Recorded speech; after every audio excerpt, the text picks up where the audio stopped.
아내의 복종으로 그리스도를 경외한다는 주제로 하나님 말씀 함께 나눌까 합니다.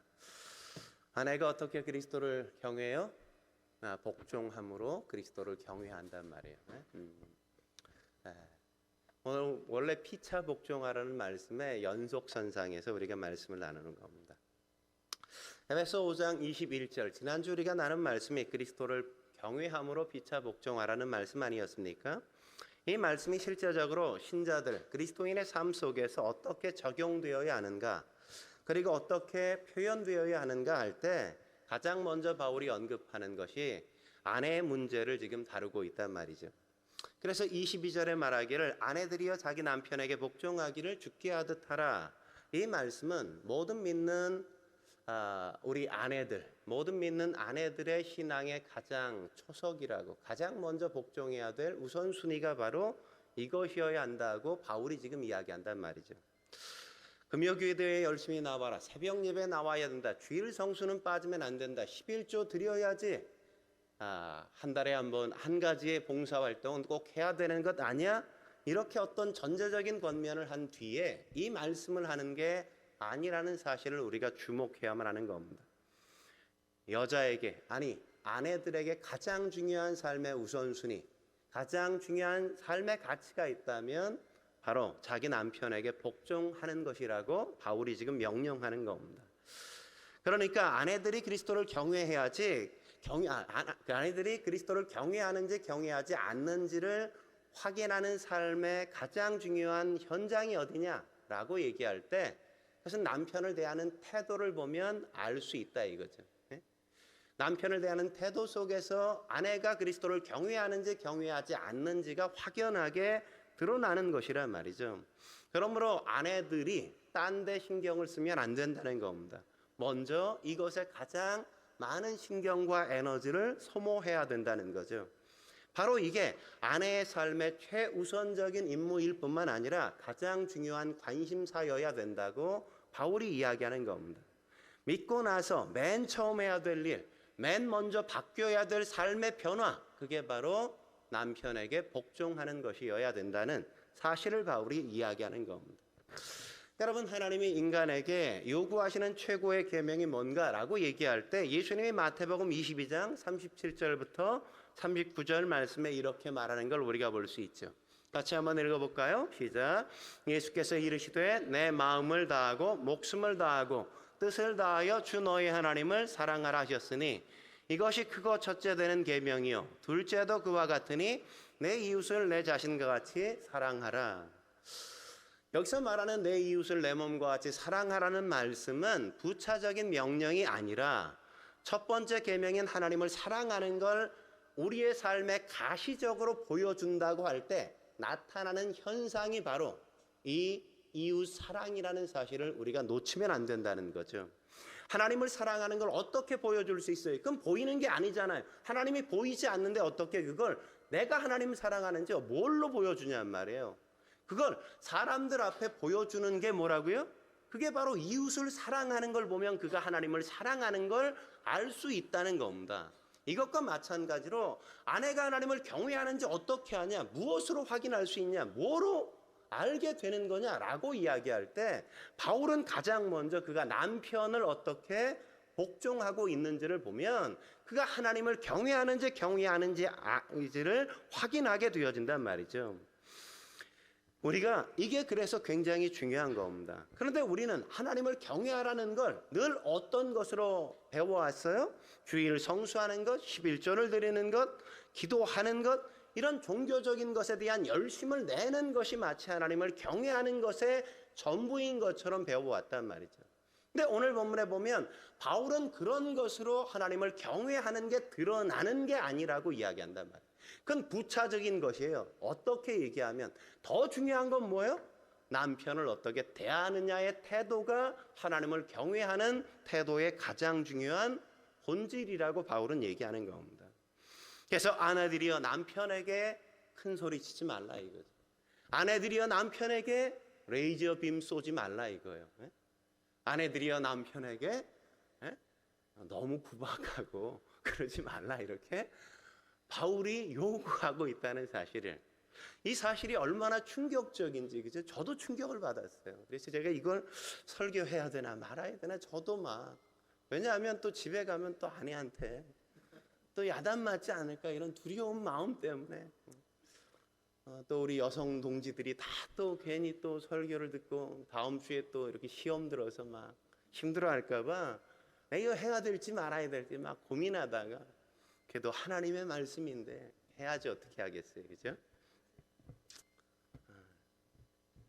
뭐 아무도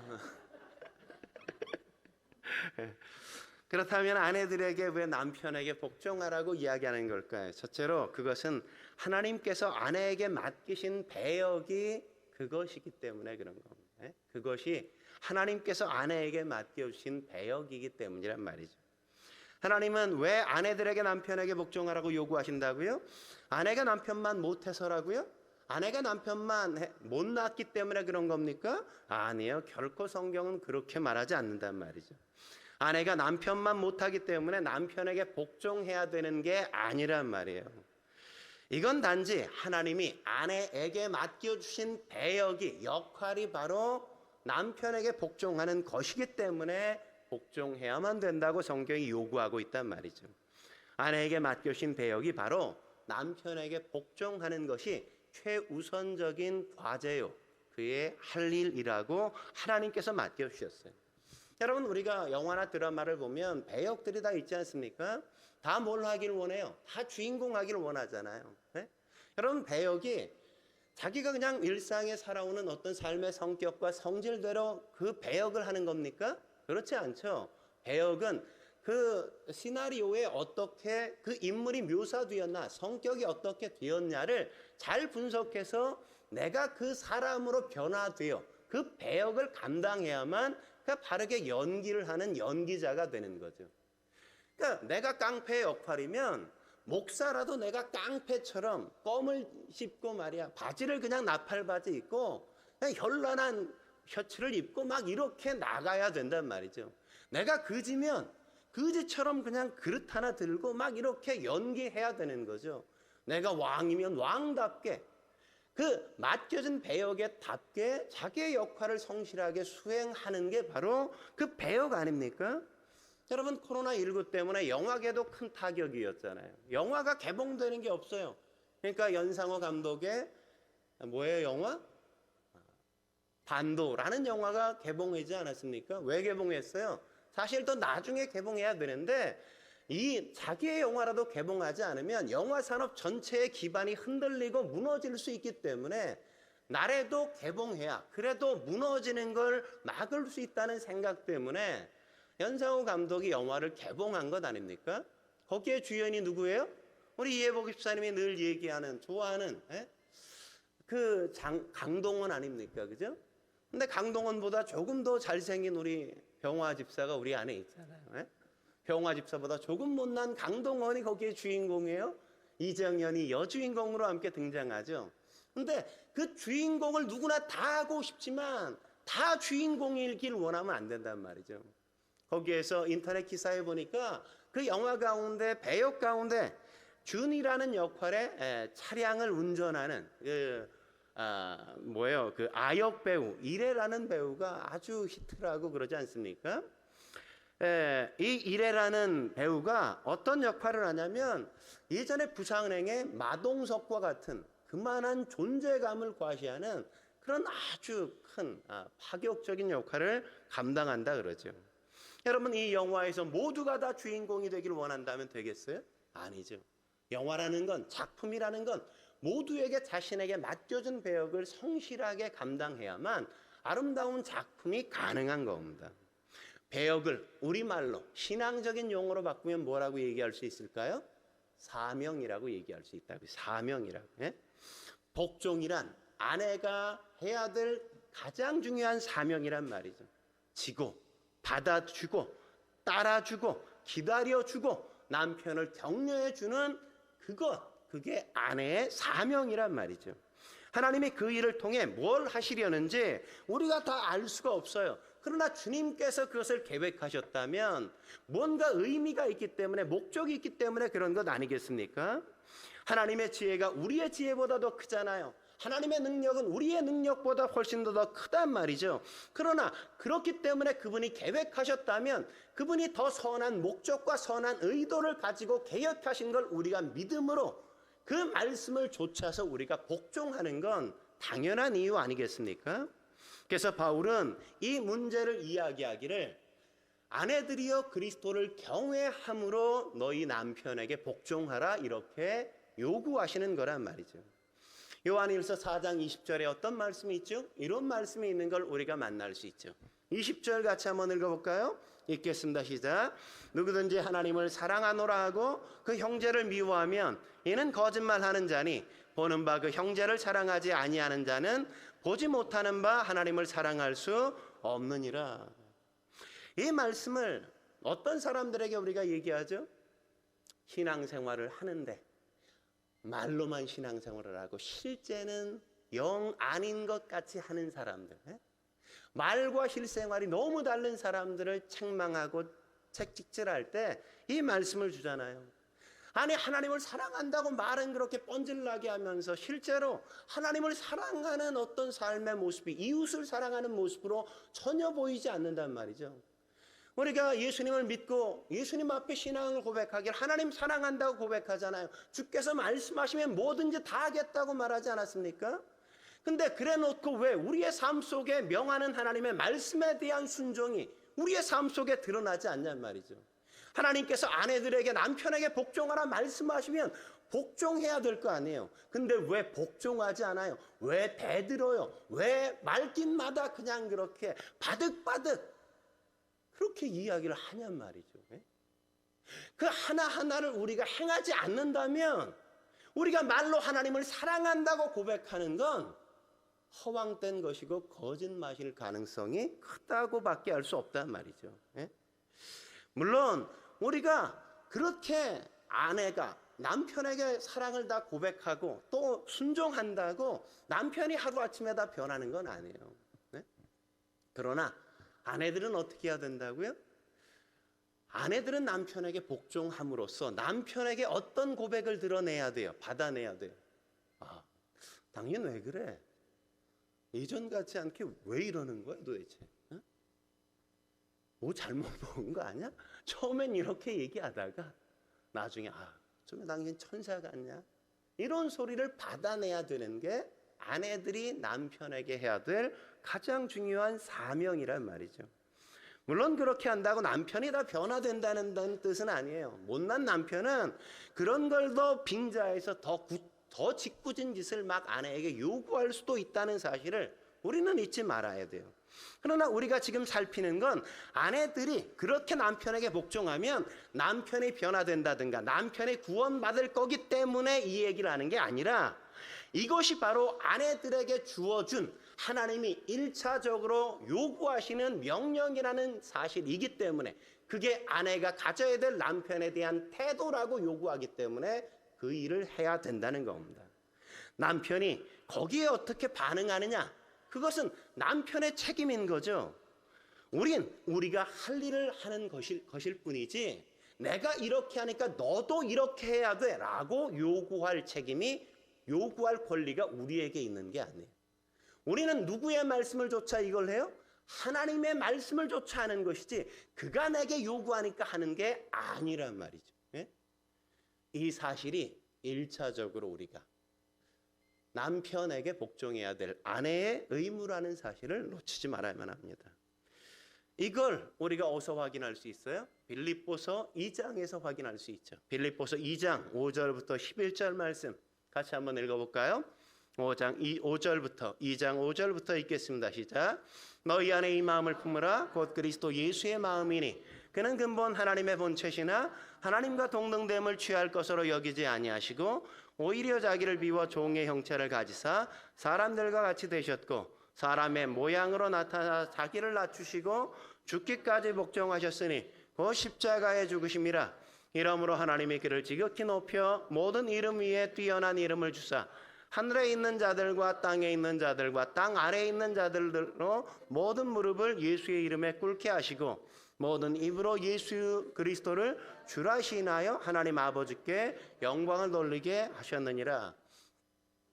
여기서 뭘 얘기하고 있습니까? 예수님은 하나님과 동등하신 분이에요. 하나님의 본체셨단 말이에요. 예?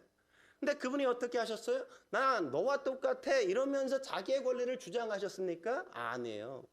자기가 하나님과 동등됨을 취하지 않았다고요. 도리어 인간의 몸을 입고 종이 되셨어요. 종이 되실 뿐만 아니라 가장 낮은 자리까지 내려오시고 죽기까지 그분을 위하여 복종하셨단 말이죠. 성부, 성자, 성령께서 인류를 구원하시기 위해서 누군가 내려가서 십자가에 달려 돌아가야 될 배역이 필요한데 이 일을 누가 해야 될까라고 이야기할 때 예수님이 나타나셔서 예수님께서 성자 예수님께서 내가 그 일을 감당하겠습니다 라고 당신이 그 역할을 자원해서 받아들였다고요. 내가 복종하겠습니다. 내가 따르겠습니다. 내가 내려가서 인간이 되고 내가 내려가서 30년 동안 살고 내가 3년 동안 공생애를 지내다가 내가 사람들에게 잡혀서 십자가에 달려 죽는 그 일을 내가 복종하여 순종하겠습니다. 하나님이 시켰기 때문이 아니에요. 누가 요구했기 때문이 아니에요. 예수님이 스스로 그것을 자원하셔서 그 역할을 감당하셨다고요. 그래서 어떻게 되었어요? 예수님은 하나님과 잽이 안 돼. 성령과 잽이 안 되는 존재야. 그렇게 예수님의 가치가 천해졌습니까? 가치 없어졌습니까? 형편 없어졌나요? 아니에요. 예수님이 인간이 되셔서 그렇게 철저하게 십자가에 못 박혀 돌아가시는 그 자리까지 복종하심으로 말미암아 그 이름이 지극히 높은 곳에 올려지고 하나님께서 그 이름을 훨씬 더 영화롭게 만드셨다고 성경이 말씀하는 걸 우리가 잊지 말라고요. 복종하는 건 낮아지고 손해보고 못나지는 게 아니라 내가 얼마나 더 놀라운 인간인가를 드러내는 가장 아름다운 자태라는 사실을 우리가 놓치면 안 되는 겁니다. 한 걸음 더 나아가서 아내들에게 왜 남편에게 복종하라고 말씀하시는 걸까요? 두 번째, 그것은 하나님께서 창조하실 때 세우신 질서이기 때문에 그렇단 말이에요. 네, 우리 연희자매가 왔습니다. 우리 이든이가 왔어요. 네. 아이고 얼마나 내가 보고 싶었는데. 네, 이든이가 여름이보다 몸무게가 더 나간다는 사실을 아십니까? 네. 하나님께서 창조하실 때 세우신 질서이기 때문에 아내가 복종해야 된단 말이에요. 하나님이 천지를 창조하실 때 창조의 절정에 인간을 창조하셨죠. 그러니까 인간은 창조의 절정일 뿐만 아니라 창조의 면류관이다 이렇게 말할 수 있습니다. 근데 여기서 우리가 창조에서 두 가지 중요한 강조점을 우리가 놓치면 안 돼요. 하나는 뭐냐? 하나님께서 창조에서 가장 강조하시는 게 뭐냐면 남자가 먼저 창조되었다는 사실이에요. 남자가 먼저 창조되었다는 사실. 여자가 먼저 창조되었을까요? 아니라고요. 여자가 창조되지 않았다고요. 그러므로 남자에게 본래적인 우선권이 있다는 사실을 아내들이 기억해 달라고 성경이 요구하고 있단 말이죠. 그러니까 성경은 여자가 그것뿐만 아니라 여자는 남자에게서 만들어졌으며 남자에게서 취해져서 나왔다는 사실도 성경은 명기하고 있다는 사실을 놓쳐서는 안 된단 말이죠. 왜 여자가 만들어졌습니까? 하나님께서 모든 만물을 다 창조하시고 이 아담에게 다 데리고 오셨음에도 불구하고 그 모든 만물 가운데 이 남자 아담을 만족시켜주고 아담을 도와줄 만한 어떤 돕는 자가 그 누구도 존재할 수가 없었어요. 아무도 아담을 도와줄 만한 사람이 없자 하나님께서 어떻게 하셨어요? 그래서 그의 뼈를 취하여 하와를 만드셨단 말이죠. 창세기 2장 20절 정말 그런지 여러분이 믿는 것 같지가 않아서 한번 읽어드려야 될 것 같아요. 같이 읽어보죠. 시작. 아담이 모든 가축과 공중의 새와 들의 모든 짐승에게 이름을 주시니 아담이 돕는 배필이 없으므로. 이 말씀을 뭘 얘기해요? 모든 짐승들이 다 있고 아담이 모든 것들을 다 통치하는데 아담이 홀로 그의 역할을 하는 걸 보니까 아담에겐 누군가가 도움이 필요하단 말이죠. 도와줄 만한 사람이 필요한데 그 어떤 짐승들도 어떤 동물들도 아담을 도와줄 만한 존재가 아무것도 없었어요. 그래서 하나님께서 하와를 만들어 주셨다고요. 아내를 빚어 주셨다고요. 그래서 고린도전서 11장 9절에 뭐라고 얘기합니까? 이렇게 말하죠. 9절 말씀 아내들만 읽어보겠습니다. 아내들만 시작. 또 남자가 여자를 위하여 지음을 받지 아니하고 여자가 남자를 위하여 지음을 받은 것이니. 남자가 여자를 위해서 지어진 게 아니라 여자가 남자를 위하여 지어졌다고 그렇게 말씀하는 겁니다. 이게 기본적인 창조의 질서란 말이죠. 사도들이 그 점에 강세를 주고 지금 언급하고 있단 말이죠. 아담이 먼저 창조되었기 때문에 먼저 창조된 아담이 먼저 창조되었다는 걸 아내들은 존중해 달라 이거예요. 아내들이 남편이 먼저 창조되었다는 사실을 제발 무시하지 말고 그것들을 인정해 줘라 이거죠. 여기서 강조점은 무시하지 말고예요. 무시하지 말고. 왜 무시해요? 남자는 1차 창조물인데 여자는 2차 창조물이야. 컴퓨터 먼저 나온 게 좋아요? 나중에 나온 게 더 좋아요? 나중에 나온 게 훨씬 좋거든. 훨씬 예민하죠. 능력도 많죠. 기능도 다양하죠. 갤럭시 9보다 갤럭시 10이 낫잖아요. 그죠? 286보다 386이 훨씬 낫죠. 비교할 수 없는 차원인 거예요. 2차는. 1차와 2차는 그만큼 거대한 차이가 있어요. 그러니까 여자들이 볼 때 남자들이 답답할 때가 한두 번이 아니야. 나 같으면 이렇게 해서 벌써 끝냈을 거. 그냥 왜 이렇게 궁시렁대고 있는지, 그냥 뭘 이렇게 결정을 못해. 벌써 남자는 하나밖에 모르는데 여자는 한 10가지를 한 번에 막 해가고. 막 이러니까 남자가 하는 걸 보면 답답할 때가 많을 수도 있다 없다. 있단 말이에요. 있단 말이에요. 그럼에도 불구하고 뭐라고요? 남자가 1차 창조물이요. 그가 없었다면 너도 존재하지 않았다는 사실을 잊지 말라 이거예요. 왜? 남자의 몸에서 취하여 너가 나왔어요. 아내가 나왔어요. 아내가 나오게 된 이유는 남자 때문이지 여자 홀로 존재할 수 있었던 존재는 아니기 때문에 능력적인 차원이나 여러 가지의 기능적인 차원이나 모든 잘난 모든 것에도 불구하고 그가 먼저 있어 내가 있다는 사실을 그것을 존중하는 걸 놓치면 안 된다는 겁니다. 또 하나 남자는 모든 피조물의 지도자로 세워졌다는 사실도 놓치면 안 된단 말이죠. 뭐로 그것을 알 수 있습니까? 하나님께서 모든 창조물을 다 만드시고 그 짐승들을 하나하나 다 아담 앞으로 끌어들이시잖아요. 그리고 그가 어떻게 이름을 짓나 보시지 않습니까? 창세기 2장 19절 20절 같이 한번 읽어볼까요? 19절 20절 읽겠습니다. 시작. 여호와 하나님이 흙으로 각종 들짐승과 공중의 각종 새를 지으시고 아담이 무엇이라 부르나 보시려고 그것들을 그에게로 이끌어 가시니 아담이 각 생물을 부르는 것이 곧 그의 이름이 되었더라. 아담이 모든 각축과 공중의 새와 들의 모든 짐승에게 이름을 주니라. 그러니까 모든 짐승들의 이름을 지은 건 누구예요? 아담이 지었다고요. 아담에게 그런 권리를 주셨다고요. 여기서 이름을 지었다는 건 단순히 장명했다는 의미만이 있는 게 아니라 그것은 모든 피조물을 다스릴 권리, 통치권을 그에게 허락해 주셨다고 이야기하는 겁니다. 그러니까 하나님은 아담에게 그래서 아담 자체의 그런 놀라운 직관력, 통찰력, 지도력 이 모든 것들을 남자에게 다 주셨다고요. 남편들에게 다 주셨다고요. 그러므로 남편은 리더십을 발휘하고 어떤 것들을 판단하면서 결정하는 것 속에서 자기의 존재감을 찾아요. 남편은 리더십을 발휘하는 것 속에서 나의 자존감을 거기서 발견해요. 그러니까 아내가 남편을 무시하는 그 순간 남편은 가장 큰 상처를 받을 수밖에 없다고요. 그러니까 현명한 여인, 지혜로운 여인은 그걸 알아서 어떻게 합니까?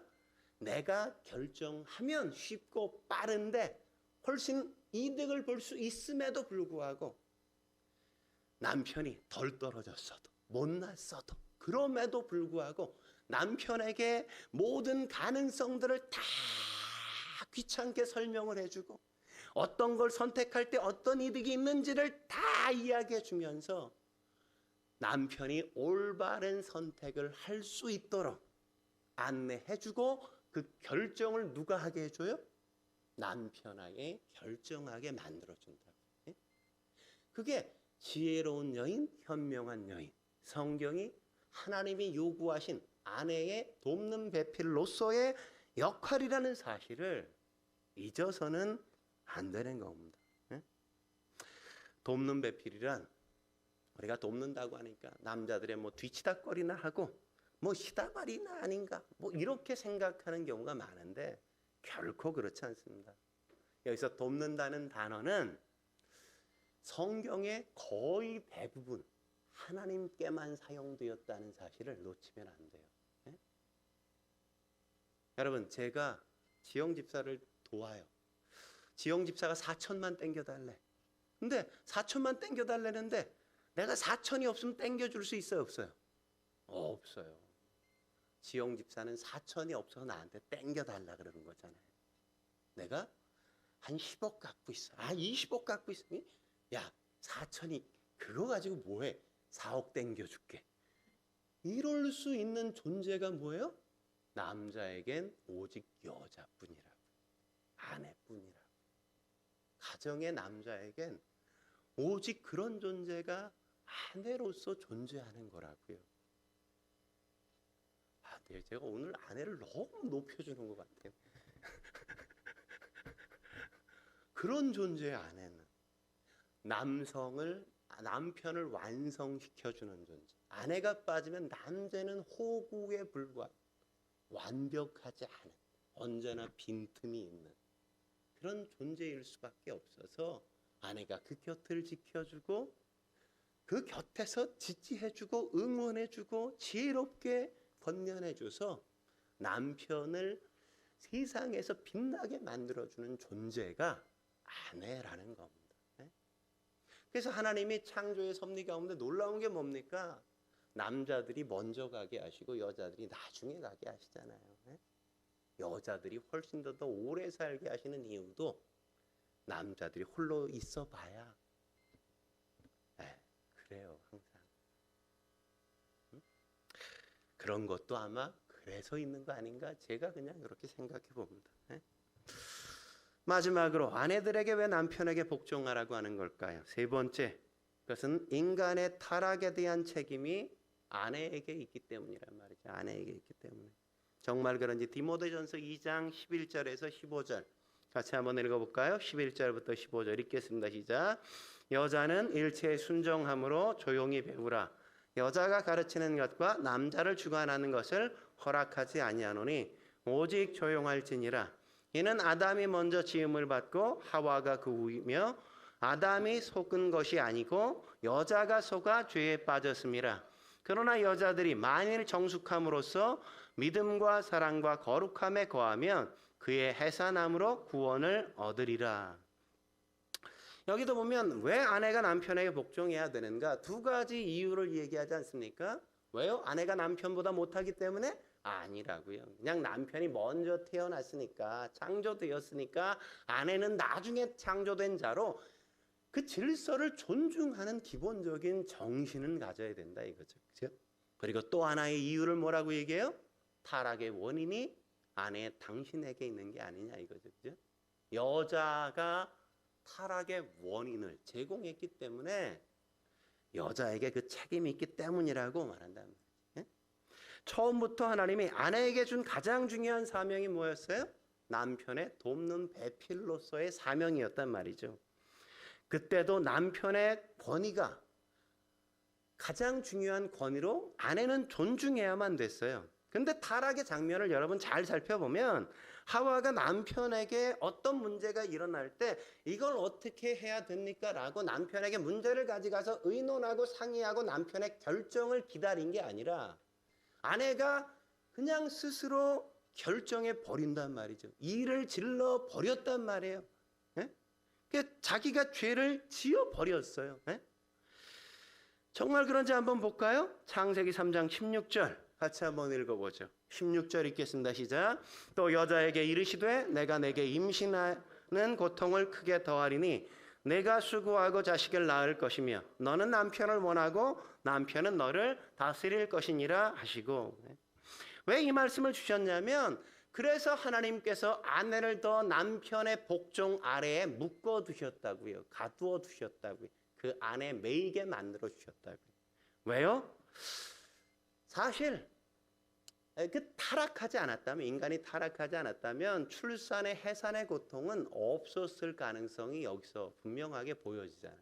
해산이 어쩌면 즐거움이고 기쁜 축제였을 가능성이 커요. 근데 죄를 범해서 해산의 고통이 주어졌어요.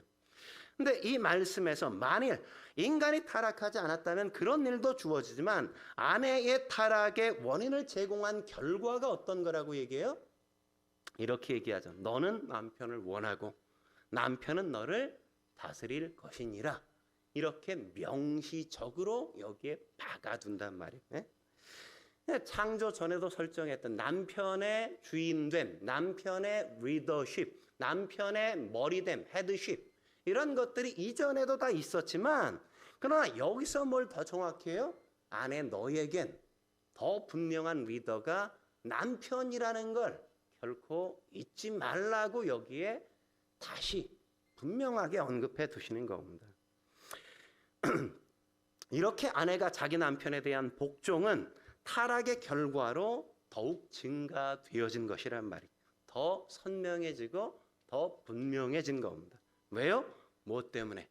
타락의 진수는 그녀가 마귀의 유혹을 받을 때 그가 마땅히 그 문제를 가지고 나가서 남편과 상의하고 남편의 결정을 따라 순종해야 됐는데 남편의 리더십을 침해해서 침범해서 그러니까 그 전에 뭐가 있는 거예요? 남편을 무시하고 가볍게 여기는 그런 내가 낫다는 생각, 교만함이 그 마음에 들어서 남편을 짓밟고 내가 결정할 거야.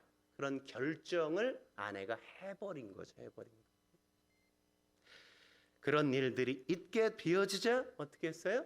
여자가 타락하고. 근데 내가 먼저 타락했어.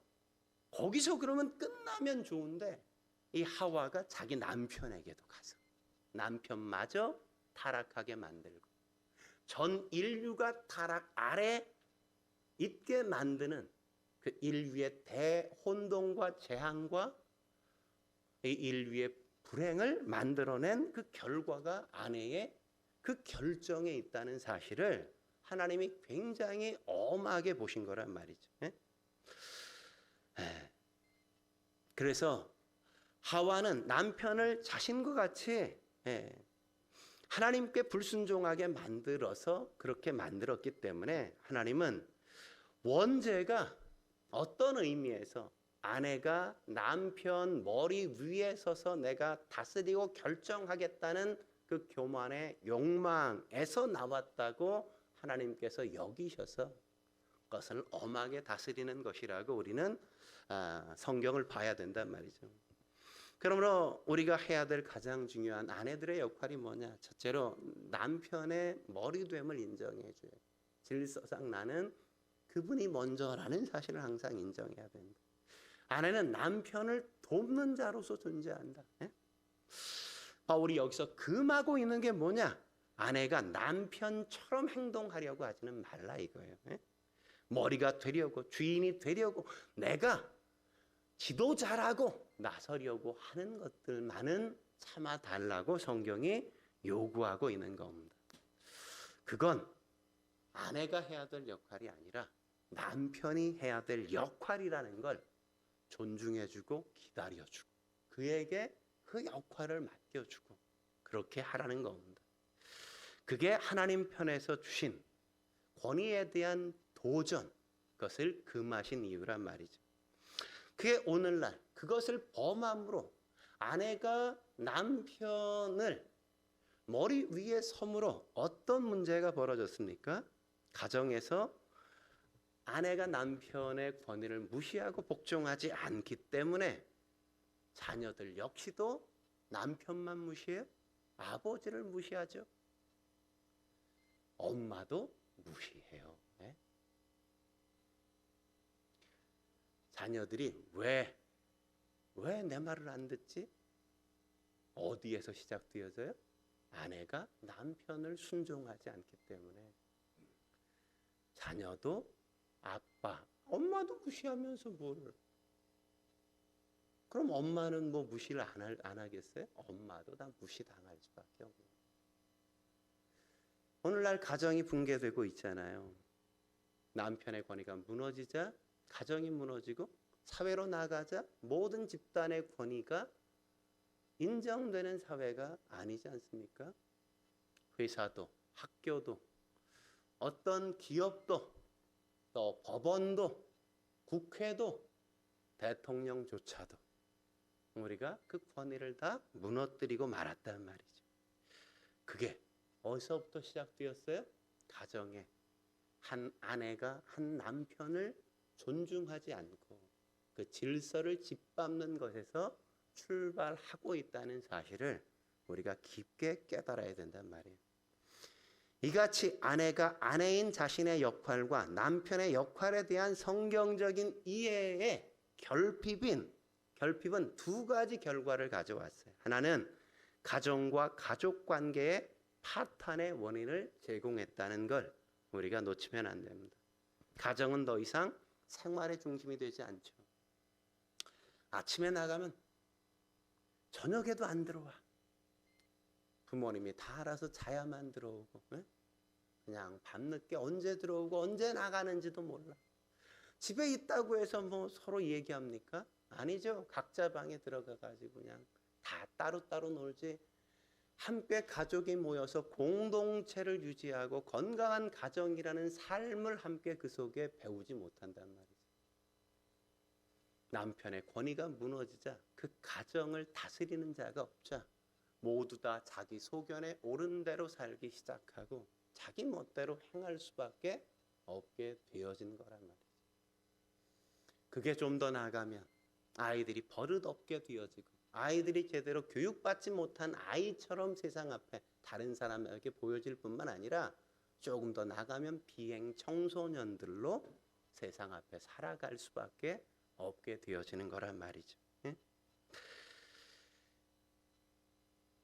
남편이 아내를 존중하고 아내가 남편을 존중하고 함께 그 질서를 존중해 이해해 줄 때 비로소 건강한 교회는 함께 만들어지는 겁니다. 아내가 남편에게 대들고 남편은 아내에게 손찌검질하고 그러니까 아이들은 상처받아서 사회에 대한 분노를 쏟는 게 다 권위를 무너뜨리는 현장이 되는 겁니다.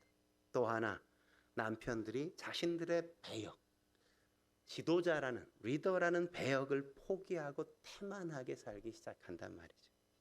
그동안 얼마나 많은 남편과 아버지들이 자기의 역할을 포기하고 삽니까? 그냥 집에 들어와서 더 이상 남편의 길 포기하잖아요. 가정을 통제하고 가정을 다스리고 가정의 대수사를 자기가 주장하고 만들어가는 주된 역할을 다 아내에게 맡기고 아이들의 문제도 다 아내에게 맡기니까 아이들도 언제나 문제가 생기면 아빠 찾는 집이 없어요. 다 엄마한테 가죠. 엄마한테. 남자가 아버지이길 포기하니까. 돈 벌어다 주면 단죄하세요? 아니에요. 그건 극히 남자로서 당연해야 될 하나의 부분이죠. 가정에서 리더가 돼야 된다고요. 가정에서.